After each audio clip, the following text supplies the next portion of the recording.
Hi friends, welcome to my channel. ఈ వీడియోలో మనం ఒక సక్సెస్ఫుల్ బిజినెస్ మ్యాన్ అయిన ఆనంద్ మహీంద్రా గారి గురించి తెలుసుకుందాం. ఆయన తన లైఫ్ లో ఎలా సక్సెస్ అయ్యారో, తన సక్సెస్ స్టోరీ ఏంటో తెలుసుకుందాం. వీడియో చాలా ఇంట్రెస్టింగ్ గా ఉండబోతుంది. స్కిప్ చేయకుండా చివరి వరకు చూడండి. మామూలుగా ఎప్పుడైనా సోషల్ మీడియాలో ఏదైనా ట్రెండింగ్ అవుతుంది అనుకోండి, అది వెంటనే Anand Mahindra social media account లో ప్రత్యక్షమవుతుంది. సామాజిక అంశాల నుంచి స్పోర్ట్స్ ఈవెంట్స్ వరకు అన్నింటిపైన ఆయన స్పందిస్తుంటారు. లక్ష కోట్ల రూపాయల బిజినెస్ నడిపించే వ్యక్తిగా ఆయన అస్సలు కనిపించరు. చాలా నార్మల్ పర్సన్ గా ఆయన ఉంటారు. దానికి కారణం ఆయనకు సినిమాలంటే పిచ్చి.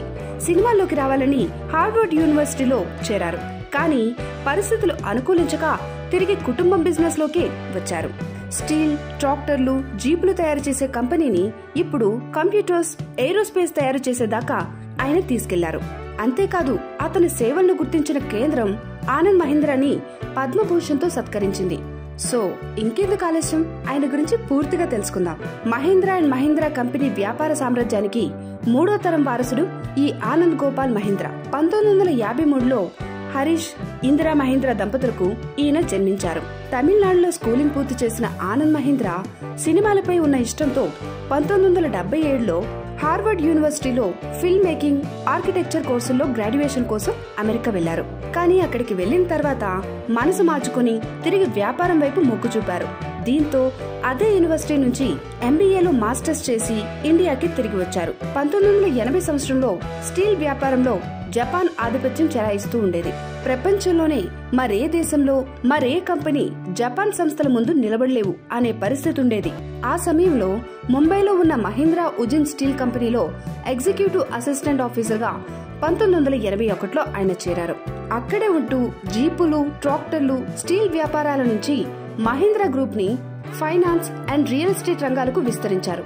వ్యాపారంలో ఒక్కో మెలకువను నేర్చుకుంటూ డిప్యూటీ మేనేజింగ్ డైరెక్టర్ స్థాయికి ఆయన చేరుకున్నారు. అప్పుడే ఆనంద్లో ఉండే ప్రతిభకు పరీక్ష పెట్టేందుకు మరో సవాల్ని ఆయన ముందు ఉంచారు తన తాతగారు జగదీష్ చంద్ర.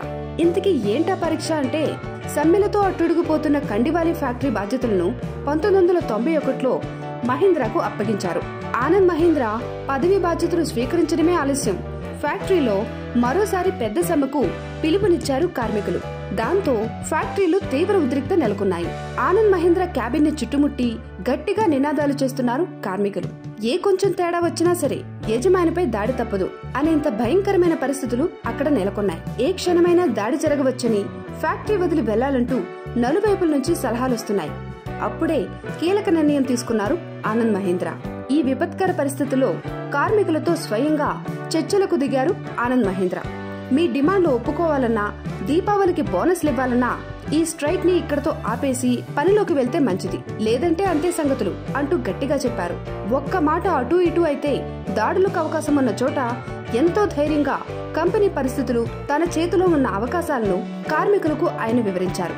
అప్పటి వరకు కార్మికులతో మధ్యవర్తులే మాట్లాడేవారు. సమస్య పరిష్కారం కాకుండా సుదీర్ఘకాలం సాగదీసేవారు. ఆ సంస్కృతికి భిన్నంగా యజమాని స్వయంగా రంగంలోకి దిగడం, తనకి ఏం కావాలో, తనేం చేయగలడో నేరుగా చెప్పడంతో కార్మికులకు కొత్తగా అనిపించింది. ఆనంద్ మహీంద్రా మాట గౌరవించి కార్మికులందరూ పనిలోకి వెళ్లారు. గత కొన్నేళ్లుగా 50% ఉత్పత్తి మాత్రమే సాధించే ఆ ఫ్యాక్టరీ ఆనంద్ వచ్చాక ఆ ఏడాది 150% ఉత్పత్తిని సాధించింది. ఈ ఘటనతో మహీంద్రా అండ్ మహీంద్రా కంపెనీ వ్యాపార సామ్రాజ్యం, అందులోని ఉద్యోగుల భవిష్యత్తుకి ఆనంద్ రూపంలో ఒక భరోసా లభించింది. దేశంలో ఉన్న అన్ని ప్రముఖ ఆటోమొబైల్ కంపెనీలు వాహన తయారీ టెక్నాలజీ కోసం ఇప్పటికీ విదేశీ కంపెనీలపైనే ఆధారపడుతున్నాయి. ఈ సమయంలోనే ఫోర్డ్ కంపెనీతో కలిసి ఎస్కాట్ కారుని మార్కెట్లోకి తెచ్చారు ఆనంద్ మహీంద్రా. అయితే తొలి ప్రయత్నం దారుణంగా విఫలమైంది. ఆనంద్ సామర్థ్యంపై అనుమానాలు మొదలయ్యాయి. కానీ ఈ ఫెయిల్యూర్ ని ఓ సవాల్ గా తీసుకున్నారు ఆనంద్. ఈ ప్రాజెక్ట్ లో పనిచేసిన 300 మంది ఇంజనీర్లు, ఇతర సభ్యులతో సొంతంగా టీమ్ ని తయారు చేశారు. దేశీయంగా ప్యాసింజర్ వెహికల్ తయారీ బాధ్యతలను ఆయన తీసుకున్నారు. ఆ రోజుల్లో ఆ ప్రయత్నం వల్ల అనేక నిద్రలేని రాత్రులు ఆ టీం గడిపింది. మహీంద్రా టీం చేసిన కృషితో దేశీయ టెక్నాలజీతో కొత్తగా స్కార్పియో కార్ మార్కెట్లోకి వచ్చింది. ఆ కారు ఇండియా మార్కెట్నే కాదు, ప్రపంచ మార్కెట్నే మార్చేసింది. ఇప్పటి వరకు విదేశీ టెక్నాలజీపై ఆధారపడిన ఆటోమొబైల్ ఇండస్ట్రీకి ఒక ఆశాకిరణంలా పనిచేసింది. యూరప్, ఆఫ్రికా దేశాల్లో సైతం స్కార్పియో వాహనాల అమ్మకాలు దుమ్మురేపాయి. ఆ రోజుల్లో యుటిలిటీ వెహికల్ సెగ్మెంట్ లో టాటా మోటార్స్ మార్కెట్ వాటా 4.9% ఉంటే స్కార్పియో వాటా ఏకంగా 36%కి పెరిగింది. ఆ తర్వాత మహీంద్రా నుంచి జైలో XUV సిరీస్, KUV సిరీస్లతో పాటు ఆఫ్ రోడ్ లో సంచలనం సృష్టిస్తున్న థార్ వంటి వెహికల్స్ వచ్చాయి. దేశీ టెక్నాలజీతో తయారైన స్కార్పియో కార్ విజయం ఆనంద్ మహీంద్రాకు కొండంత ధైర్యాన్నిచ్చింది. దీంతో మహీంద్రా గ్రూప్ కొత్త ఉత్సాహాన్ని నింపే ప్రయత్నంలో భాగంగా మహీంద్రా లోగోలో రైస్ ని చేర్చి మహీంద్రా రైస్ అంటూ కొత్త ఎత్తులకు తీసుకెళ్లారు. Swaraj Tractors, Punjab Tractors, Gujarat Tractors, Reva Electrical Car Vehicles, Satyam Computers, Peugeot Motor Cycles, SsangYong Motor Cycles తదితర కంపెనీలను వేగంగా కొనుగోలు చేసి మహీంద్రా అండ్ మహీంద్రా గ్రూప్ ని విస్తరించారు. అంతేకాదు ఏరోస్పేస్ లోకి కూడా అడుగుపెట్టారు. ప్రపంచంలోనే అతిపెద్ద ట్రాక్టర్ల తయారీ కంపెనీ మహీంద్రానే. మహీంద్రా గ్రూప్ లో 1991లో డిప్యూటీ మేనేజింగ్ డైరెక్టర్ గా ఆయన జాయిన్ అయినప్పుడు కంపెనీ విలువ 1520 కోట్లు ఉండగా ఈ 30 ఏళ్లలో 60 రెట్లు పెరిగి 2020 వచ్చేసరికి 96,241 కోట్లకు చేరుకుంది. దీంతో పలు అంతర్జాతీయ సంస్థలు, ప్రభుత్వాల నుంచి అనేక అవార్డులు, గౌరవ పదవులు ఆయన చేపట్టారు. ఇక ఆనంద్ మహీంద్రా గారి పర్సనల్ లైఫ్ కొస్తే ఆయన 1985 జూన్ 17న అనురాధ అనే ఆమెను పెళ్లి చేసుకున్నారు. ఆమె జర్నలిస్ట్ గా పనిచేస్తున్నారు. వేర్వే, మెన్స్ వరల్డ్ అనే పత్రికలను నిర్వహిస్తున్నారు. వీళ్లకు దివ్య, ఆలిక అనే 2 కూతుళ్లున్నారు. హార్వర్డ్ యూనివర్సిటీలో చదువుకునే రోజుల్లో ఆనంద్ మహీంద్రా ఇద్దరు క్లాస్మేట్స్.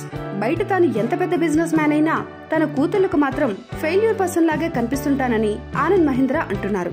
అందుకు కారణం ఆయన కూతుళ్లే బిల్ గేట్స్ తో నన్ను పోలుస్తూ నువ్వు ఫెయిల్యూర్ పర్సన్ అని ఆట పట్టిస్తుంటారట. అందుకే నాకు బిల్ గేట్స్ పేరు వింటేనే కోపం వస్తుందంటూ సరదాగా తన కుటుంబ విశేషాలను మీడియాతో ఆయన పంచుకున్నారు. ఇక వ్యాపార రంగంలో తనదైన ముద్ర వేసిన తర్వాత సామాజిక సేవల్లో కూడా ఆయన వచ్చారు. సామాజిక సేవ కోసం నాంది ఫౌండేషన్ స్థాపించారు. అందులో ఆయనకు ఎక్కువగా సాటిస్ఫై అయిన ప్రాజెక్ట్ ఏంటంటే నహీ ఖాళీ ప్రాజెక్ట్. ఇది చదువుకు దూరమైన పేద బాలికల కోసం వర్క్ చేసే ప్రాజెక్ట్. 2009 నుండి ఇప్పటి వరకు సుమారు 3,30,000 మంది ఆడపిల్లలకు ఈ ప్రాజెక్ట్ ద్వారా విద్య అందుతోంది. అలాగే ఆనంద్ మహీంద్రా ఎన్నో ఘనతలు సంపాదించారు. అందులో భారత ప్రభుత్వం నుంచి 2021 నవంబర్ 7న పద్మభూషణ్ పురస్కారం అందుకున్నారు. పద్మభూషణ్ అవార్డు స్వీకరించిన సందర్భంలో వచ్చిన ప్రశంసలకు ఆయన స్పందించారు. ఈ ఘనత వెనుక మహీంద్రా సంస్థ ఉద్యోగుల శ్రమ కూడా ఉందన్నారు. వారి వల్లే ఈ ఘనత నాకు లభించింది. వారి భుజాలపై తాను నిలబడి ఈ అవార్డు అందుకుంటున్నానని ఆయన అన్నారు. ఇంకా ఫార్చ్యూన్ మ్యాగజైన్ 2014లో ప్రకటించిన వరల్డ్ గ్రేటెస్ట్ లీడర్స్ లో టాప్ 50లో చోటు దక్కించుకున్నారు. Fortune Asia most powerful business people లో టాప్ 25లో ఆయన స్థానం పొందారు. ఫోర్బ్స్ పత్రిక 2013లో ఎంటర్‌ప్రెన్యూర్ ఆఫ్ ది ఇయర్ గా ఆయన ప్రకటించింది. ఇవే కాదు, ఎప్పటికప్పుడు ట్విట్టర్, ఎక్స్ లో సరికొత్త వీడియోను పోస్ట్ చేస్తూ యూజర్స్ ని అలరిస్తూ ఉంటారు. ఒక్కోసారి ఎవరైనా నిజంగా సాయం చేయాలని అడిగినా, వారికి సాయం అవసరమని ఆనంద్ మహీంద్రా భావించినా వెంటనే చేస్తుంటారు. ఈ మధ్య కాలంలో యువ క్రికెటర్ సర్ఫరాజ్ ఖాన్ తండ్రికి ఆనంద్ మహీంద్రా థార్ SUV కార్ ని బహుమతిగా ఇచ్చారు. ఆనంద్ మహీంద్రా ఎల్లప్పుడూ మన దేశంలో ఆటగాళ్లను ప్రోత్సహిస్తూ ఉంటారు. ఇటీవల భారత క్రికెటర్ మహమ్మద్ సిరాజ్ ను మార్వెల్ అవెంజర్ అని పిలిచారు. దీని తర్వాత ఆయన చేసిన ట్వీట్ వైరల్ గా మారింది. దీంతో పాటు మహమ్మద్ సిరాజ్ కు థార్ SUVని బహుమతిగా ఇచ్చారు. అలానే భారతదేశానికి చెందిన 18 ఏళ్ల కుర్రాడు ఆర్ ప్రజ్ఞానంద్ చెస్ ప్రపంచ కప్ లో 32 ఏళ్ల నార్వేకు చెందిన మాగ్నస్ కార్ల్సన్ ను ఓడించి ఎంతో మంది భారతీయుల హృదయాలను గెలుచుకున్నాడు. దాంతో ప్రజ్ఞానంద్ ఆట తీరును ఆనంద్ మహీంద్రా ప్రశంసించారు. కొడుకు వృద్ధికి కారణమైన అతని తల్లిదండ్రులకు ఎలక్ట్రిక్ కార్ను గిఫ్ట్ ఇస్తానని గతంలో ప్రకటించారు. ఎట్టకేలకు ఇచ్చిన మాట నిలబెట్టుకున్నారు ఆనంద్ మహీంద్రా. ప్రజ్ఞానంద ఫ్యామిలీ మహీంద్రా కంపెనీకి చెందిన XUV 400 EV డెలివరీ తీసుకున్నారు. దీనికి సంబంధించిన ఫోటోలను ప్రజ్ఞానంద స్వయంగా తన సోషల్ మీడియా ఎక్స్ లో షేర్ చేశారు. ఆ పోస్ట్ లో ఆనంద్ మహీంద్రాకు కృతజ్ఞతలు తెలిపారు. ఇలా ఎంతో మందిని ఆనంద్ మహీంద్రా అభినందిస్తూ కార్ ని గిఫ్ట్ గా ఇస్తుంటారు. నిజంగా ఆయన ఎంతో మందికి ఇన్స్పైరింగ్ గా ఉంటారు. ఇదండి ఆనంద్ మహీంద్రా గారి సక్సెస్ స్టోరీ. ఈ వీడియో మీకు నచ్చితే ఛానల్ ని సబ్స్క్రైబ్ చేసుకోండి. అలానే నా వీడియోస్ కి లైక్ కొట్టి షేర్ చేయండి. Thanks for watching this video.